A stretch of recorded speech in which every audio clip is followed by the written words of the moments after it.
Hi, good morning. Welcome back to our YouTube channel. మిత్రులందరికైతే నమస్కారం. ఈ వీడియోలో అయితే ఆసరా పింఛన్ల దుర్వినియోగంపై రాష్ట్ర ప్రభుత్వం దూకుడుగా వ్యవహరిస్తుంది. ప్రభుత్వ కుటుంబ పింఛన్ పొందుతున్న వారు కూడా ఆసరా పొందడాన్ని తీవ్రంగా పరిగణించింది. ఈ మేరకు ఇప్పటి వరకు పొందిన డబ్బులను రికవరీ చేయాలని నిర్ణయించింది ప్రభుత్వం. ఈ నిర్ణయాన్ని ప్రతిపక్షాలు వ్యతిరేకిస్తుండగా ప్రభుత్వం సైతం ధీటుగా సమాధానం చెబుతుంది.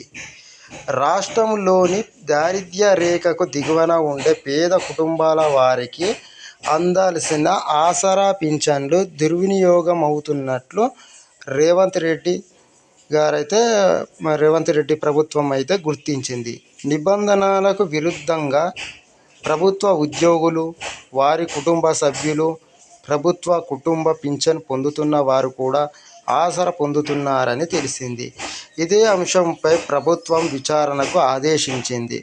ప్రభుత్వ విచారణలో బయటపడిన వారికి ఈ పింఛన్ రద్దు చేయడంతో పాటు గతంలో పొందిన మొత్తాన్ని రికవరీ చేయాలని ఆదేశించింది.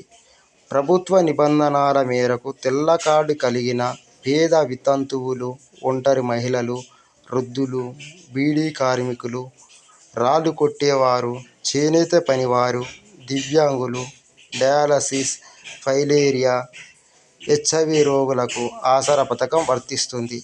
దారిద్ర్య రేఖకు దిగువన ఉండి తెల్ల రేషన్ కార్డు ఉన్నవారు ఈ పింఛన్కు అర్హులు. ఇటీవల కొందరు ప్రభుత్వోద్యోగులు, వారి కుటుంబీకులు పదవీ విరమణ అనంతరం పొందే పింఛన్లతో పాటు ఆసరా పింఛన్లు అందుకుంటున్నట్లు ప్రభుత్వానికైతే ఫిర్యాదులు అందుతుంది.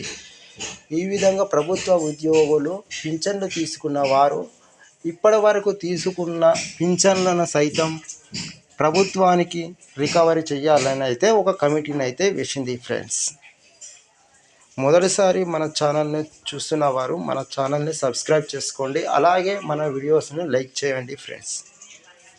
Thank you friends.